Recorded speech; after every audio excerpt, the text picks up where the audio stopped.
C'est la grande édition de l'information sur EDN Télévision depuis Golodjigbe. Mesdames, Messieurs, bienvenue. Le sommaire, c'est maintenant. L'artiste Richard Flash entend faire la promotion de ses compères. Comment? À travers le Flash Live Tour. Nous en parlons dans cette édition. Un demi-siècle d'existence, ça se célèbre et le tout-puissant orchestre Polyrythmo ne compte pas déroger à ce principe. Les détails sur la commémoration des 50 ans de carrière du groupe dans un instant. Une semaine après la révocation du maire Casimir Sossou d'Aplaroué, quelle réaction note-t-on au sein de l'opinion? Réponse dans ce journal. Causes qui ont été...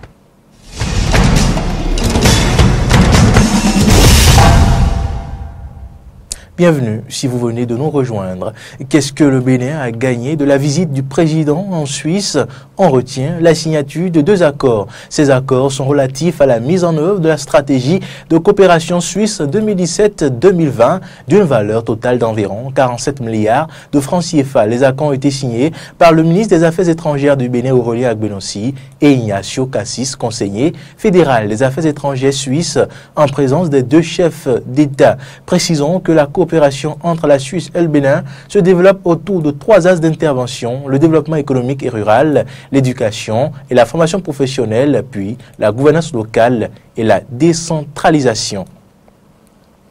Avant la Suisse, le président était au Vatican où il a été reçu par le souverain pontife François Ier, une visite qui a été très suivie au Bénin où la foi catholique du président fait souvent objet de débat. Quelle analyse peut-on faire de cette visite? Les spécialistes répondent. Le Vatican, comme c'est un rappel, est un État, comme tout autre, bien que c'est un État religieux, est un État qui a un gouvernement. Et donc moi je vois ça comme une visite dans le cadre des relations entre l'État du Vatican et l'État du Bénin. Et vous savez que ces 2 États ont des relations séculaires. Deuxièmement, il est allé pour confirmer son appartenance, sa foi religieuse. Et c'est très important parce qu'il y a eu beaucoup de rumeurs sur ses acquaintances avec une religion qui est en rivalité aujourd'hui avec l'Église catholique romaine. On a entendu même un prélat ici dire que quand on est d'une confession religieuse, on n'a pas besoin de le revendiquer, c'est à travers les actes qu'il faut le montrer. Et donc, pour moi, c'est une manière pour lui de confirmer, de donner plus de gages, d'assurance qu'il est de cette confession. Enfin, nous savons que au cours de ces genres de visites, il y a eu des sujets sur lesquels les 2 hommes doivent parler. Je parle du pape, le souverain pontife et le président de la République. Et donc, le cas de l'église de Guanamé, et qui, selon les informations qu'on a eues, l'église catholique romaine a commandité une étude, et dont le rapport est prêt. Et donc, autour de ce rapport, il doit y avoir des discussions, parce que le débat, c'est que l'église catholique romaine ne digère pas et n'accepte pas que une autre église puisse continuer à imiter ses rites, à imiter ses accoutrements. À plusieurs reprises, on a senti que l'église catholique ne comprenait pas forcément le message et même la politique du chef de l'État. Alors, vous savez, avant l'annonce de ce voyage du président béninois, il y avait eu des contacts entre, on va dire, les autorités catholiques béninoises et le chef de l'État béninois. On a senti que les messages ont commencé par être échangés. Alors, ceci dit, de là à croire que l'Église catholique a définitivement adopté le président béninois, pas sûr. Sur le plan de la gestion, de la proximité, de la probable proximité du président béninois avec l'Église banamène, c'est un détour qui devrait permettre de persuader tout le monde sur un fait. Le Bénin a un phénomène religieux qui est banamé. Ça ne date pas du temps de Patrice Talon. Le régime précédent a essayé, on va dire, de faire reculer le phénomène en vain. Ce n'est pas à Patrice Talon de crever l'abcès. Effectivement, si on demande au chef de l'État béninois de gérer ça, comment il fait? Il interdit aux gens d'avoir des foi, avoir d'autres foi que les foi qui existaient, c'est compliqué. Je crois que c'est ce message-là sans doute que le président Talon doit avoir essayé de faire passer. D'ailleurs, je crois, quelques séquences de son interview à Radio Vatican nous le confirment. Il y a un principe, il y a un principe de base, chacun est libre de sa foi. Ce principe-là, même le souverain pontife, je crois, est dans la même lancée. Alors, il doit être à la fois le père des musulmans, le père des catholiques, le père des évangélistes, même aussi le père des adeptes de la religion, donc de Banabé. Je crois que les échanges doivent avoir été ça.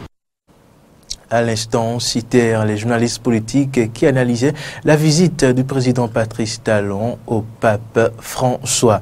Dans un autre registre, par une mesure conservatoire, le président de la Haute Autorité de l'Audiovisuel et de la Communication a suspendu le quotidien La Nouvelle Tribune pour violation des articles 29, 272 et 341 du Code de l'information et de la communication, propos injurieux envers le chef de l'État en grosso modo.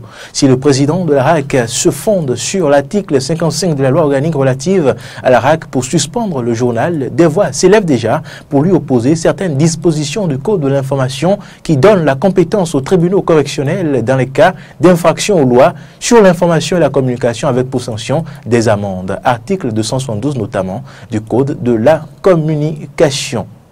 La communauté internationale a célébré ce 22 mai la journée de la biodiversité, occasion saisie par le Centre d'études de recherche de formation forestière, CERF, pour lancer la semaine de la biodiversité et de la recherche forestière. C'était en présence du ministre du cadre de vie, des cadres de l'administration forestière, des acteurs de la société civile, mais aussi des professeurs d'université. Corneille Aïssé et Fréjus Fiossi étaient de la partie.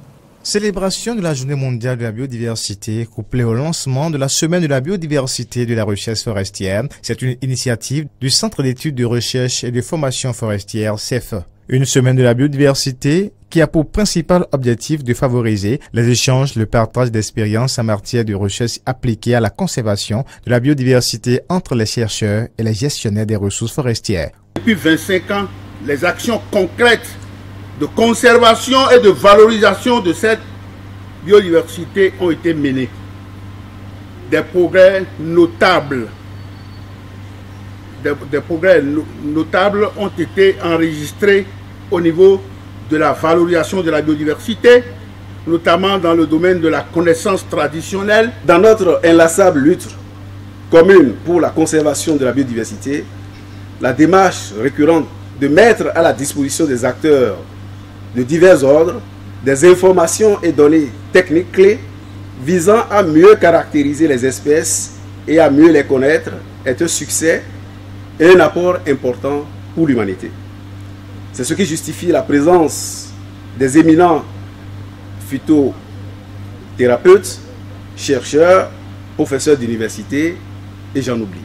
Et cette semaine de la biodiversité et de la recherche forestière est organisée autour du thème célébration de 25 ans d'action pour la biodiversité, thème également retenu au plan mondial pour la célébration de la journée de la biodiversité afin de rappeler l'histoire de la journée, mais surtout tirer un bilan sur les efforts déjà fournis et ce qui reste à faire. De tous les investissements qui se font dans le domaine du PAG, Programme d'action du gouvernement, la préservation de la biodiversité soit pour nous une préoccupation permanente sur laquelle nous construisons un avenir axé sur le développement durable. Ce n'est que dans ce sens que le développement durable signifie quelque chose. Vous le savez bien. Et les exemples que nous avons, des actions qui ont été engagées, notamment la mise en gestion du parc national de la Pendjari pour travailler avec les professionnels de la conservation sont cohérentes avec cette préoccupation-là. Les travaux de cette première édition de la Semaine de la biodiversité et de la recherche forestière porteront sur plusieurs sous-thèmes, à savoir biodiversité, connaissances traditionnelles et valorisation technologique, gestion durable de la biodiversité, biodiversité et écotourisme. Elle se déroule du 22 au 25 mai et connaîtra la participation de plusieurs scientifiques. Une semaine après sa révocation au Conseil des ministres de son poste de maire d'Aplaroué, Casimir Sossou fait toujours l'objet des discussions au sein des populations. Que disent-elles? Écoutons. Il faut dire d'abord que si on s'en tient au compte rendu du Conseil des ministres et disons les causes qui ont été évoquées à son encontre, on peut dire que c'est une révocation régulière. On sait quelle est la position qu'adopte Casimir Sossou vis-à-vis de la position qu'occupe actuellement l'aile à Moussoubrino. Donc tout ceci mis en commun, moi je ne m'empêcherai quand même d'affirmer qu'il y a quand même anguille sous roche. C'est vrai, on parle de faute lourde. On parle, disons, des chèques qu'il aurait encaissés sans pouvoir en rendre compte à l'autorité préfectorale. Bon, toujours est-il que c'est régulier tout ceci, mais politiquement, il faut aller s'interroger encore davantage. Pourquoi on veut mêler la politique à ça? Parce qu'il serait quelqu'un qui ne voulait pas faire la politique du président Amoussou Bruno, de par le PSD, et le préfet qui est là étant un produit fini du PSD, non, ce n'est pas une question de personne. Moi, la lecture que je fais, c'est que c'est dommage. C'est dommage et très regrettable qu'on en arrive là, parce que ce n'est pas la première à en être victime de ça.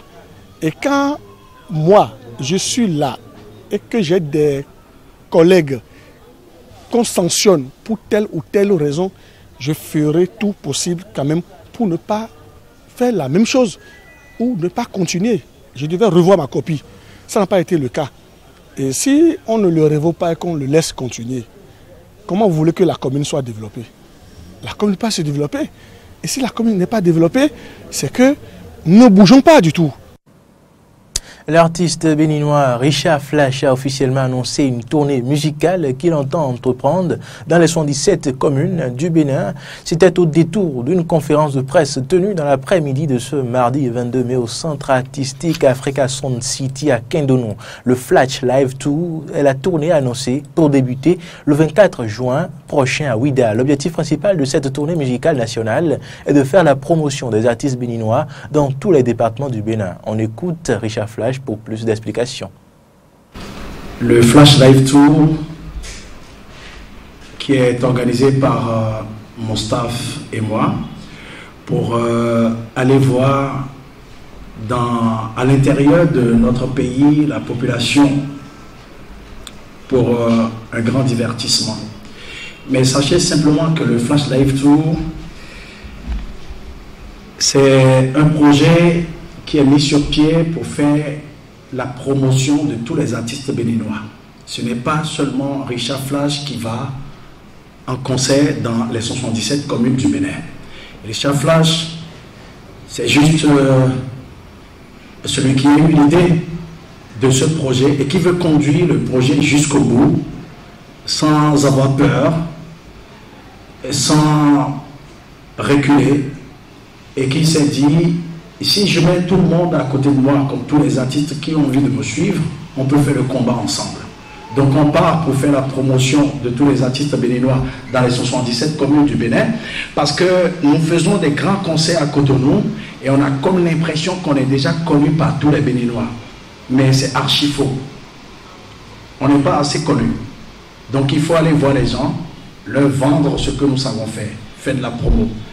Et le deuxième objectif, c'est de pouvoir donner du divertissement à cette population de l'intérieur qui a besoin de voir les feux d'artifice, qui a besoin de voir les fumigènes, les écrans géants vis-à-vis, mais pas à la télé. Mais ils sont tout le temps à Tchoumi, à Bébé, et ne voient que ça à la télé. Et parce qu'ils n'ont pas les moyens de se déplacer pour arriver jusqu'à Cotonou, payer un ticket d'entrée pour aller au Palais des Sports, et il faut les héberger normalement le soir. Donc ils n'ont pas les moyens, mais il faut aller vers eux. Il faut aller en contact avec cette population-là, avec le Flash Live Tour. C'est le deuxième objectif de ce projet. Troisième objectif précis, c'est que chaque artiste qui montera sur scène au cours de sa prestation aura un message précis à véhiculer par rapport à la violence faite aux femmes dans les foyers, des grossesses non désirées dans le milieu scolaire, la dépigmentation. On aura tous les messages à passer et chaque artiste aura un cahier de charge parce que nous sommes des vecteurs de sensibilisation. Si je vous dis Beto Dida, vous me répondrez sûrement Ewainibo Dida. Vous venez de reconnaître là le tout-puissant orchestre Polyrythmo, ce célèbre groupe qui a fait le bonheur des mélomanes du funk, du jazz et de l'afrobeat, célèbre ses 50 ans de carrière. Cette année, en 2018, comment se présente le projet de commémoration de ce cinquantenaire? Élément de réponse dans cet élément.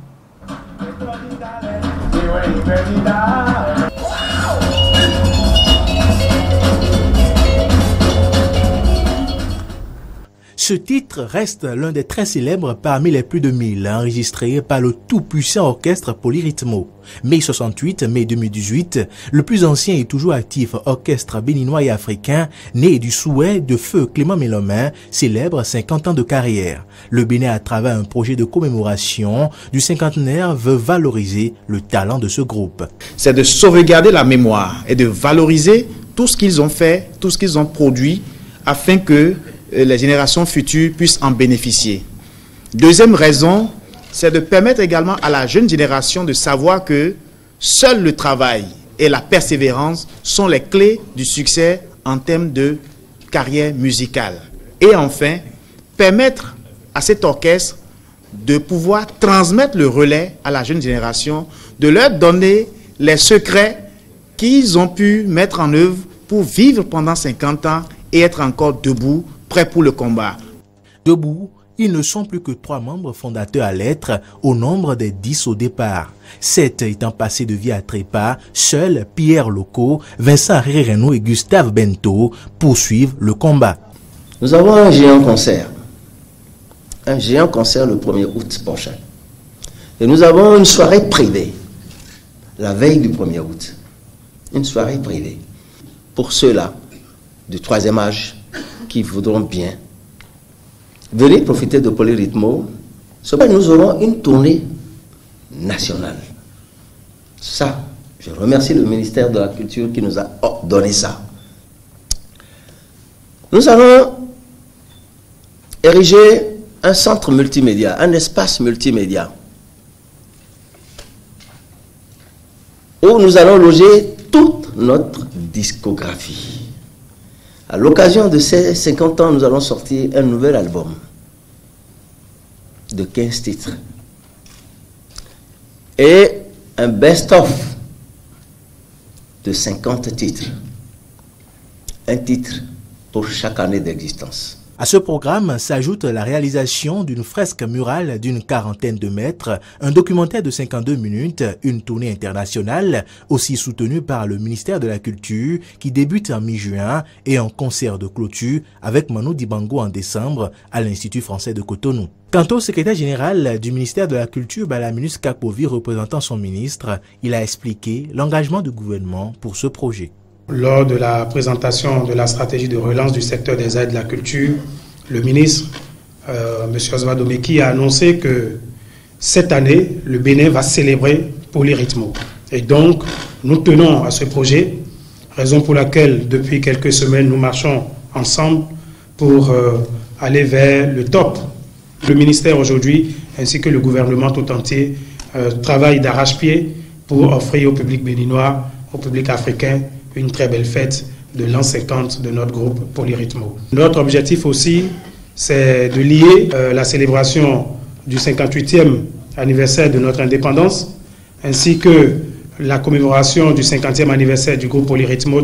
Cette rencontre a pris fin par la projection du premier clip vidéo de l'orchestre après 50 ans de carrière.